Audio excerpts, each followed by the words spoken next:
आपको पता है कितना प्रॉफिट होगा? आपको नहीं पता है ना।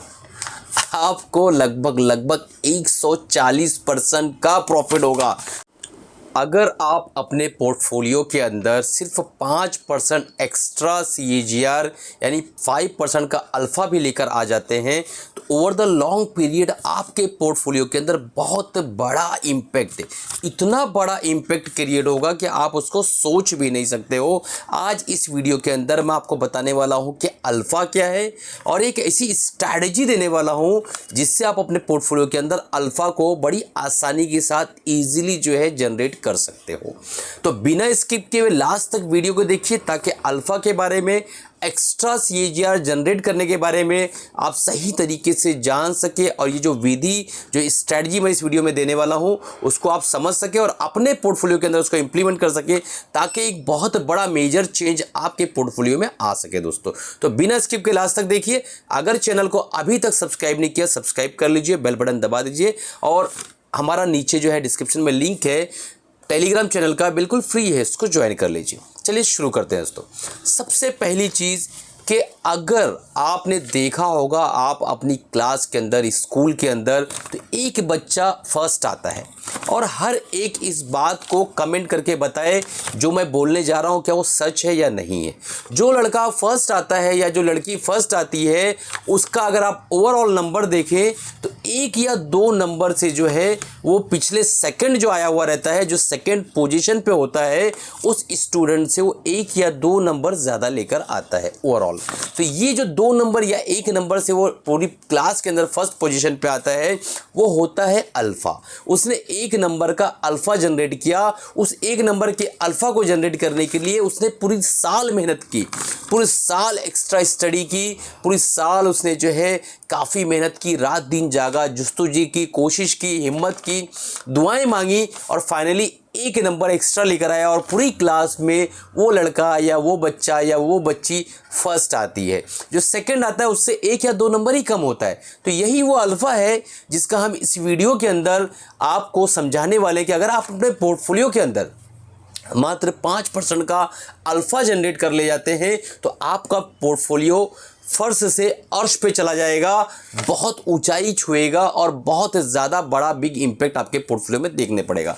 अब आप सोचेंगे सर अल्फ़ा क्या है? तो अल्फ़ा को मैंने बड़े इजीली समझा दिया है कि अगर आपका पोर्टफोलियो मान लो अंडरलाइंग एसेट जो है, आपका इंडेक्स जो है 15% का या 12% का या 14% का रिटर्न देता है। हम एक एग्जांपल सेट करते हैं कि 15% का आपका निफ्टी ने रिजल्ट दिया, आपने ओवर द लॉन्ग पीरियड 15% आपने CAGR जो है अचीव किया निफ्टी में, इंडेक्स के अंदर आपने इन्वेस्ट करके, और आपने अगर खुद मेहनत की, कुछ पोर्टफोलियो को सजाया धजाया और अच्छे स्टॉक्स पे मेहनत की, रिसर्च किया, पोर्टफोलियो के अंदर डाला, उसको रखा समेट के, सहेज के और उसको बड़ा किया, पालन पोषण किया और आपने 20% का मान लो रिटर्न लेकर आया, तो 15% अगर आप कुछ नहीं करते इंडेक्स के अंदर इजीली आपका बनता। आप थोड़ी मेहनत किए और 5% एक्स्ट्रा लेकर आ गए अगर आपने, तो ये 5% जो एक्स्ट्रा आपने जनरेट किया और द लॉन्ग पीरियड, वो उसको कहते हैं कि आपने अपने पोर्टफोलियो में 5% का अल्फ़ा जनरेट किया है। तो मुझे ऐसा लगता है कि अल्फ़ा आप लोग सभी लोगों को समझ में आ गया होगा। समझ में आया नीचे कमेंट करके बताइएगा हाँ सर मुझे अल्फ़ा समझ में आ गया, और कोई सवाल रहे कमेंट किया करो, आपके कमेंट को मैं रिप्लाई करता हूं और ज़्यादातर कोशिश करता हूं वीडियो फॉर्मेट में ही आपको सारी चीज़ें समझाऊं। अब बढ़ते आगे कि सर ठीक है अल्फ़ा तो आपने समझा दिया, अब मुझे क्या करना है? अगर आप ETF में ट्रेड कर रहे हैं, स्टॉक मार्केट में ट्रेड कर रहे हैं, किस तरीके से आप अल्फ़ा जनरेट करेंगे उसको हम देख लेते हैं। तो सबसे पहली बात कि अगर आप मान लो आपने पोर्टफोलियो के अंदर, हम एग्जांपल लेते हैं 100 रुपये का, आपका पोर्टफोलियो 100 रुपये का है। अब आपको 100 रुपये में अगर अल्फ़ा जनरेट करना है तो लॉन्ग पोर्टफोलियो के अंदर 50% तो आपको अच्छे बेहतरीन large cap blue chip stocks रखना होंगे। 50% स्टॉक्स आप ब्लू चिप रखते हैं और हर कोई रखता ही है ताकि पोर्टफोलियो स्टेबल रहे, बहुत ज़्यादा डैमेज ना हो, उसके अंदर मार्केट के अंदर बड़ा करेक्शन आए तो हमारा पोर्टफोलियो बहुत करेक्ट ना हो। हर आदमी डर के मारे, लालच के मारे या सेफ्टी के मारे, रिस्क मैनेजमेंट के मारे 50% लार्ज कैप में रखता है। चलो मैंने कहा कि 50% लार्ज कैप में आपका पोर्टफोलियो है, ये मैं मान के चलता हूं, हम इसको पैरामीटर तय करके चलते हैं। 25% पोर्टफोलियो के अंदर मिड कैप के अच्छे स्टॉक्स रखिए, ठीक है। तो आपका 100 रुपये में से 75 रुपया निकल गया। अब अल्फ़ा एक्चुअली कहाँ जनरेट होता है वो मैं आपको बताता हूँ। अब आपके पास बचा 25 रुपया, तो उस 25 रुपये को आपको डालना है अपॉर्चुनिटी फंड के अंदर, यानी ऐसे स्टॉक्स के अंदर डालना है जो अच्छे थे बट किसी कारणवश, कोई न्यूज़ की वजह से, कोई जो है जियोपॉलिटिकल प्रॉब्लम प्रेशर की वजह से, क्रूड ऑयल का इम्पैक्ट की वजह से, मॉनेटरी पॉलिसी की वजह से कोई ना कोई ऐसा इशू उसके अंदर आया जिसके अंदर वो काफ़ी गिर गया और बहुत सस्ते दामों में, कौड़ियों के दाम में इस वक्त वो बिक रहा है। उस स्टॉक पे आपको बेट लगाना है क्योंकि वही आपको अपॉर्चुनिटी क्रिएट करके देगा। देखो दोस्तों, अमीर बनने के लिए हर कोई आया है, फिर भी स्टॉक मार्केट में अमीर लोग क्यों नहीं बनते हैं? उसकी दो वजह है। पहली चीज़, या तो वो सही तरीके से काम करना नहीं जानते हैं, और सबसे पहली बात कि वो अपने एक मेंटर को चुनते नहीं है कि मेरा ये यूट्यूबर, मेरा ये टीचर मेरा मेंटर रहेगा, मैं इसको ज़िंदगी भर अपना बना के रखूँगा, मैं इसको कभी नहीं छोड़ूंगा, अपना गुरु समझूंगा, अपना टीचर समझूंगा, अपना मेंटर समझूंगा। ऐसा एक भी इंसान को आपने अभी तक चुना है क्या? कमेंट बॉक्स में मुझे बताइए, हाँ सर मैंने इसको सुना है, उसको चुना है, या आपने मुझे चुना है। कमेंट बॉक्स में बताइएगा कि हाँ सर मेरा एक मेंटर है, आप गलत बोल रहे हैं, मैं अपना एक मेंटर चुन के रखा हूँ, ताकि मुझे भी समझ में आए कि जितने भी लोग मुझे इस वीडियो को देख रहे हैं, ये सुन रहे हैं, उनके पास कोई मेंटर है या नहीं है। अगर आपके पास कोई मेंटर नहीं है, कोई कोच नहीं है, तो आपको दिशा दिखाएगा कौन? आप तो बिल्कुल ऐसे जा रहे हो कि आपको दिशा दिखाने वाला ही कोई नहीं है, तो आप मंजिल पे पहुँचोगे कैसे? अल्फा कैसे जनरेट करोगे अपने पोर्टफोलियो के अंदर? तो ये जो 25% है, ये आपको 25 रुपया जो है इसको डालना है आपको ऐसे अपॉर्चुनिटी स्टॉक्स के अंदर जिनके अंदर एक अच्छा अपॉर्चुनिटी बन रही हो, और वो जो है अच्छे स्टॉक्स भी हो, भले वो लार्ज कैप स्टॉक हो, मिड कैप स्टॉक हो, स्मॉल कैप स्टॉक हो, वो इशू नहीं है, बट आप पूरा रिसर्च करके ऐसे स्टॉक का चुनाव करो। मैं अभी इसी वीडियो में बताने वाला हूँ कि ऐसे कौन कौन से सेक्टर है जहाँ पे अपॉर्चुनिटी है, जहाँ पे आप अल्फा जनरेट कर सकते हैं, ठीक है। और आप जो है देखेंगे कि उसके अंदर वाकई साल भर, 1.5 साल 2 साल के अंदर आपको अल्फा मिलेगा। देखो मैं एक बात बताता हूँ, अल्फा मैं बार बार क्या कह रहा हूँ, 1000 रुपये की चीज़ 500 में आपको मिल रही है, ठीक है। अगर आपने 1000 रुपये में बाय कर लिया और वो 1200 गई तो आपको 20% का प्रॉफिट हुआ, और अगर आपको गलती से भी वो 500 पे मिल गई और वो 1200 पे गई तो आपको पता है कितना प्रॉफिट होगा? आपको नहीं पता है ना।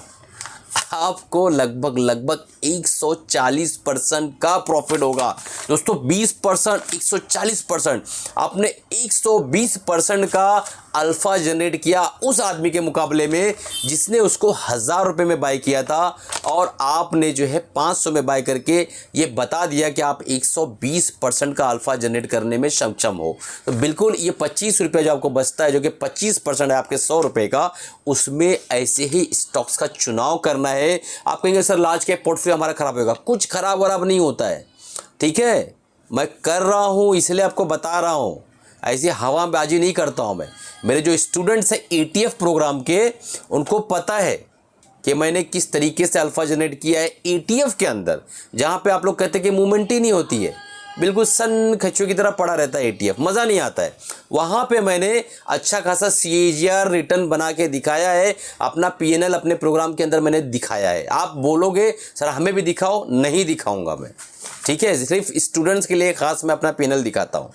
हवाईबाजी करना नहीं है तो मुझे यहाँ पे PNL दिखाना भी नहीं है। फेकम फाक बिल्कुल हमारे यहाँ नहीं होती, मुंबई की भाषा है फेकम फाक, बिल्कुल हम यहाँ पे नहीं करते। जो काम करते हैं वही आपको सिखाने की कोशिश करते हैं, और दिल से बातें करते हैं, जिनको समझ में आता है उनके दिल तक छू जाती है बात। अगर आपको भी ETF प्रोग्राम करना, नीचे डिस्क्रिप्शन में लिंक है, नंबर भी आ रहा होगा, आप उसको इनरोल कर सकते हैं अगले बैच के लिए। अब देखिए यहाँ पे कैसा है कि आपने 25 रुपये को ऐसे फंड के अंदर ही निवेश किया जहाँ पे अल्फा जनरेट होने की संभावना है। अब बोलेंगे सर वो कौन से सेक्टर से जहाँ पे इस वक्त आज की इस मार्केट के अंदर अल्फा जनरेट होता है? सबसे पहले देखिए, अगर आप PSU बैंक के अंदर पैसा लगा रहे थे, उसकी रैली देखिए, यहाँ पे आपको अल्फा वल्फा मिलने वाला नहीं है। अक्सर CAGR कैसे रिटर्न करोगे? करेक्शन आएगा तो सबसे ज़्यादा जो चले हुए उसके अंदर ज़्यादा करेक्शन आएगा, ये नियम है स्टॉक मार्केट का, ये सिद्धांत है, नियम है कि जो ज़्यादा भागा रहता है वो ज़्यादा गिरता है, जो कम भागा रहता है वो कम गिरता है, जो बिल्कुल नहीं भागा रहता है वो बहुत ही ज़्यादा नेग्लिजिबल गिरता है, ठीक है, ये नियम है। अब जो है अगर आप PSU बैंक के अंदर या फिर ऑटो के अंदर इस जगह पे अगर आप निवेश करते हो तो ये काफ़ी चल चुके हैं। अब आपको ऐसी जगह ढूंढना पड़ेगा जहाँ पे आपको अपॉर्चुनिटी मिल सके, आप कुछ एक्स्ट्रा CAGR रिटर्न हासिल कर सको, और ये वेदर टू वेदर चेंज होगा। यानी गर्मी में अलग स्टॉक्स रहेंगे, सर्दी में अलग स्टॉक्स रहेंगे, बरसात में अलग स्टॉक्स रहेंगे। भैया सदाबहार अगर एक ही चीज़ रहेगा तो इंसान को कोच और मेंटर की क्या ज़रूरत है? रास्ता सीधा सीधा रहेगा तो दिशा दिखाने वाले की क्या ज़रूरत है? आदमी चलता जाए स्लो या फास्ट हो तो पहुंच ही जाएगा मंजिल पे। वैसा नहीं होता स्टॉक मार्केट में। 4-6 महीने में पूरा सिनेरियो चेंज, पूरी market change, stock change, sector change, rotation, churning, सब कुछ है। इसीलिए आपको एक मेंटर चुनना होगा। अगर आप चाहें तो मुझे भी मेंटर चुन सकते हैं, लेकिन ETF का प्रोग्राम लेने के बाद आपको लाइफ टाइम मेंटरशिप में फ्री देने वाला हूं। उस प्रोग्राम के साथ ये गिव अवे है कि लाइफ टाइम मेंटरशिप मैं आपका दोस्त, आपका मित्र बनकर रहूँगा। जिन्होंने प्रोग्राम लिया उनको पता है मैं जो बोल रहा हूँ वो सच बोल रहा हूँ। अब देखिए मैं बताने जा रहा हूँ उन सेक्टर्स के नाम, कोई बाय सेल रिकमेंडेशन नहीं है, जिनमें आप अल्फ़ा जनरेट कर सकते हैं, जिनके अंदर आज भी अपॉर्चुनिटी है। तो पहला सेक्टर है IT का।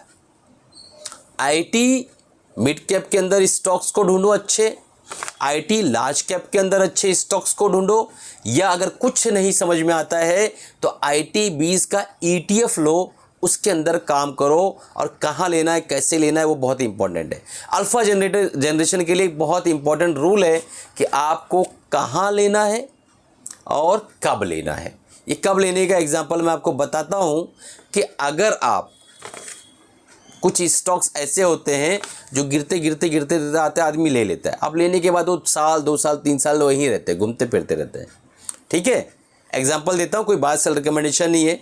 बाटा इंडिया पड़ा हुआ है, ठीक है, जिलेट पड़ा हुआ है, ऐसे बहुत सारे स्टॉक्स हैं।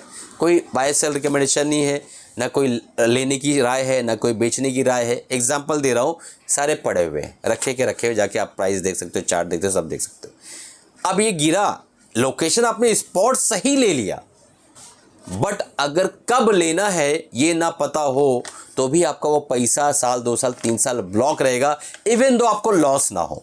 तो अब ये दोनों चीज़ें बहुत ही इंपॉर्टेंट है अल्फा जनरेशन के अंदर। आप कितना फास्ट अपने पैसे को रोटेट करके अल्फा जनरेट करते हो, इससे बहुत बड़ा इम्पैक्ट पड़ता है। देखिए, अगर आपने 5 लाख रुपया 5 लाख रुपीज़ 30 साल के लिए 20% CAGR से कंपाउंड किया तो आपका बनता है 19 करोड़ रुपया।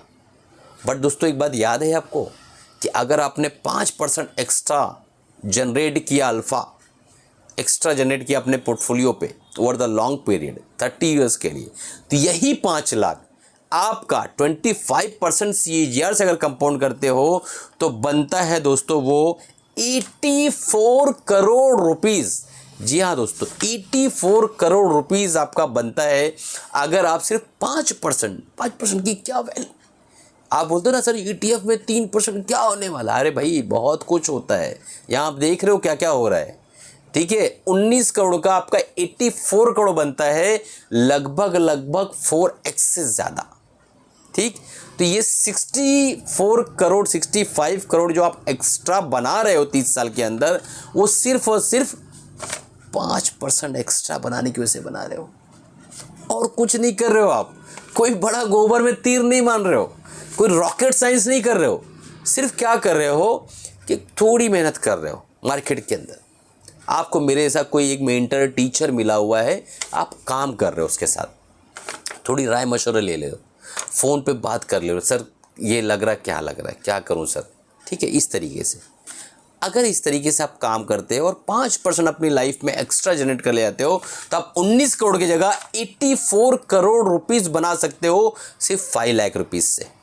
ठीक है, आप जाकर देख लीजिएगा, कंपाउंडिंग वाले कैलकुलेटर पे आप ये अमाउंट डालना, आपको रिजल्ट सामने आ जाएगा दोस्तों। ओवर द 30 इयर्स आप बोलोगे सर 30 साल किसने देखे? अरे भाई साहब, वैसे भी 30 साल गुजरने वाले आपके। अब 5 लाख रुपए आपका FD में पड़ा सड़ जाएगा, 7-8-6% लेके क्या करोगे? महंगाई 7-8% के ऊपर चल रही है, और लाइफ स्टाइल एडजस्टेड महंगाई देखेंगे ना तो 14%। इसके ऊपर वीडियो बना हुआ है, mobile, gadget, computer, laptop, bike, ये वो सारी चीज़ें, ये महंगाई अगर आप देखोगे ना तो आपको 14% की महंगाई दिखेगी। हम लोग जब महंगाई देखते हैं तो कमोडिटी देखते हैं, दाल, चावल, अनाज, आटा, गेहूँ, ये देखते हैं ना। लाइफ स्टाइल महंगाई देखो ना, बहुत ज़्यादा है दोस्तों, बहुत ज़्यादा है। अरे भाई इसीलिए तो मैं डिजिटल बोर्ड नहीं ले पा रहा हूँ। डिजिटल बोर्ड 2 लाख रुपए का आता है, जिसकी आप लोग डिमांड कर रहे हो। 1 लाख सब्सक्राइबर पहुँचा दो, मैं आपको डिजिटल बोर्ड आपके सामने ला के रख दूँगा। ये पीछे डिजिटल बोर्ड आता है ना, 75 इंच वाला, वो ला के रखूँगा, आपको उसी पे सारी चीज़ें पढ़ाऊँगा, कैंडल वगैरह सब पढ़ाऊँगा। मैं यूट्यूब से कमा के यूट्यूब पे खर्चा करूँगा ना, मैं अपने घर से पैसा ला के क्यों यूट्यूब पे खर्चा करूँ? मुझे क्या मिल रहा है? 1000-2000 व्यूज़ आते हैं हमारे चैनल पे, आप लोग मेहनत नहीं करते हो मेरे लिए, मैं तो आपके लिए मेहनत कर रहा हूँ। ये देखिए, ये मैंने पूरा लिखा है आपके लिए, ठीक है। इसको लिखने के लिए सुबह मॉर्निंग वॉक पे सोचा है मैंने, फिर जाके ये वीडियो रिकॉर्ड हो रहा है। अब इसके ऊपर बहुत सारी मेहनत है, पीछे ब्लैक कलर हरे कलर का पर्दा है, उसको हटा के फिर दूसरा वो डालना रहता है, मतलब काफ़ी मेहनत है। वो सब विषय पे नहीं जाऊंगा, बस आपको 3 आइटम बताने वाला हूँ जहाँ पे अल्फ़ा जनरेट कर सकते हैं आप। सबसे पहला आईटी, बड़े स्टॉक्स या छोटे स्टॉक्स इंडिविजुअल, या तो ITBs ETF। दूसरा है कंज्यूमर ड्यूरेबल, कंज्यूमर ड्यूरेबल के स्टॉक्स पे खंगालो, आज जाके बैठो, ठीक है। ऐसा कंबल ओढ़ लो, AC चालू कर लो या फ़ैन चालू कर लो और बैठ के देखो कंज्यूमर ड्यूरेबल में कहाँ अपॉर्चुनिटी बन रही है, कौन सा ऐसा स्टॉक है